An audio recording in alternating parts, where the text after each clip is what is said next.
Karena kesal, Nasdem kemudian banting setir dengan mencalonkan Anies Baswedan. Dan Anies menyambut baik tawaran dari Partai Nasdem yang membawa Demokrat dan PKS di gerbongnya. Akhirnya dideklarasikanlah Anies Baswedan sebagai calon presiden oleh Partai Nasdem di akhir tahun 2022 lalu. Kalau bisa saya bilang, partai yang paling bingung sekarang ini adalah Partai Nasdem. Partai yang dikomandani Surya Paloh ini benar-benar sedang di ujung tanduk sejak mereka mendeklarasikan diri sebagai partai pengusung Anies Baswedan untuk calon presiden mereka. Dan tidak ada juga yang bisa saya salahkan jika orang juga menganggap. Sebagian menyatakan, mungkin saja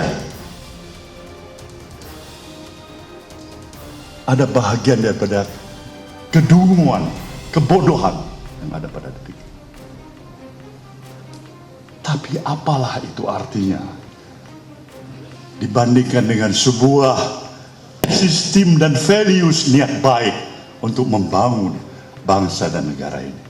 Dari beberapa waktu lalu ketika Anies Baswedan dideklarasikan sebagai calon presiden oleh Partai Nasdem, saya sudah memprediksi kalau di akhir tikungan sebelum pendaftaran calon presiden, Anies akan dilepas oleh Nasdem dan dia tidak lagi mendapatkan dukungan. Dan kelihatannya semakin kesini, prediksi itu semakin mendekati kenyataan. Melihat surveinya Anies selalu anjlok di setiap lembaga-lembaga survei yang kredibel mengeluarkan hasil surveinya. Posisi Anies Baswedan sejak awal memang lemah. Anies secara teknis terlihat tidak mampu memimpin Jakarta ketika dia jadi gubernur DKI. Saya tidak lagi membutuhkan hal yang luar biasa. Puji sanjung yang hebat. Menyatakan bahwa seluruh kebijakan dan keputusan atas kepemimpinan saya di partai ini sudah tepat dan tepat sekali. Kalaupun itu terjadi, saya bersyukur. Kalaupun itu dianggap tidak, saya juga bisa memahami itu. Hanya kelemahannya Anies itu dilihat oleh beberapa partai sebagai keuntungan. Karena dengan begitu Anies bisa disetir untuk kepentingan mereka. Dan Anies Baswedan itu orangnya ambisius. Dia bisa menghalalkan segala cara hanya untuk bisa naik ke posisi yang lebih tinggi. Coba lihat saja apa yang terjadi di Pilgub DKI tahun 2017. Ketika Anies Baswedan benar-benar menikmati hasil dari politik identitas yang sangat berbahaya untuk kesatuan Republik Indonesia. Bangsa yang besar, bangsa yang telah mendapatkan anugerah, karunia oleh Sang Maha Pencipta. Yang tidak semua bangsa-bangsa lain memilikinya di permukaan bumi ini. Tetapi sayang, 1000 kali sayang, kalau kita tidak pintar, tidak mampu untuk mensyukurinya. Alam akan bereaksi untuk itu. Dan akhirnya ramai-ramailah elit Nasdem mundur, menjadikan Nasdem kehilangan panglima-panglima terkuatnya. Dan mundurnya beberapa elit Nasdem ini diikuti dengan mundurnya ribuan kader dan pendukung Nasdem di banyak daerah.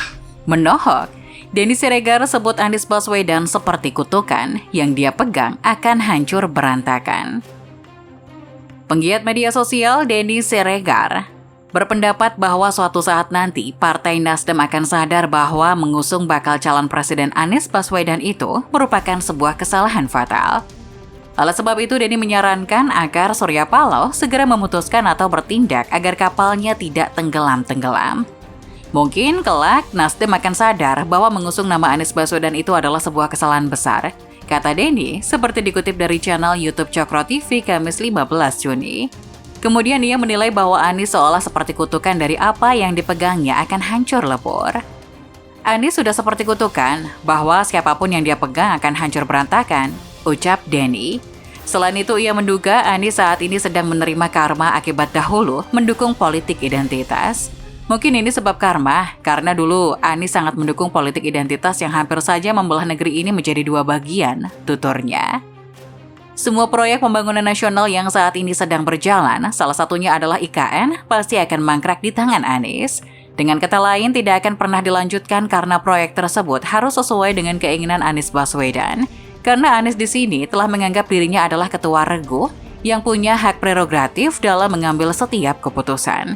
Sebenarnya tidak heran bila Anies ngomong demikian, karena hal tersebut sudah sering Anies kemukakan, yaitu ketika dirinya menjabat Gubernur DKI. Apalagi kalau program tersebut dinilai tidak bisa mendongkrak kepopulerannya, pasti ditinggalkan. Contohnya seperti Giant Sea Wall, sodetan Kali Ciliwung, serta normalisasi Sungai Ciliwung. Semua dibiarkan mangkrak tanpa disentuh sama sekali oleh Anies. Jadi, kalau Anies saat ini ngomong demikian, harusnya kita tak perlu kaget setengah mati. Karena memang seperti itulah karakter baca pres keturunan Yaman ini. Jadi sudah jelas semua ya di sini bahwa Anies Baswedan 100% real antitesis Jokowi. Selain dikenal antitesis, Anies ini bila mendapat masalah juga terkenal selalu ngumpet sambil menyalahkan orang lain. Ia tidak pernah berkaca pada dirinya sendiri. Kenapa hal tersebut bisa terjadi? Salah satu contoh kecilnya adalah ketika terjadi banjir DKI, yang disalahkan adalah kepala daerah lain. Bahkan yang paling gila, Anies pernah menyalahkan curah hujan ya.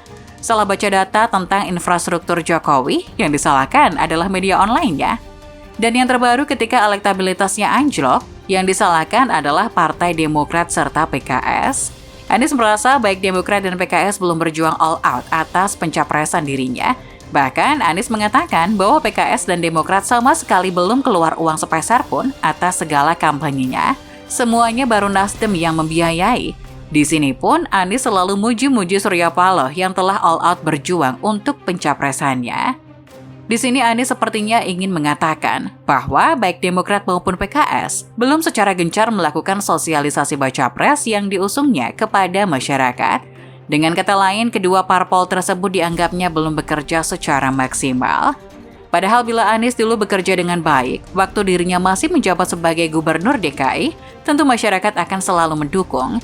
Tapi faktanya, DKI Jakarta berantakan di tangan Anies.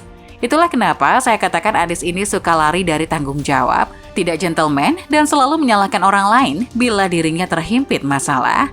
Jangan ditiru ya, karena kelakuan suka ngeles, mengkambing hitamkan orang lain, lari dari tanggung jawab, hanya boleh dilakukan oleh orang yang profesional di dalam bidangnya, dan orang tersebut hanyalah Anies Baswedan.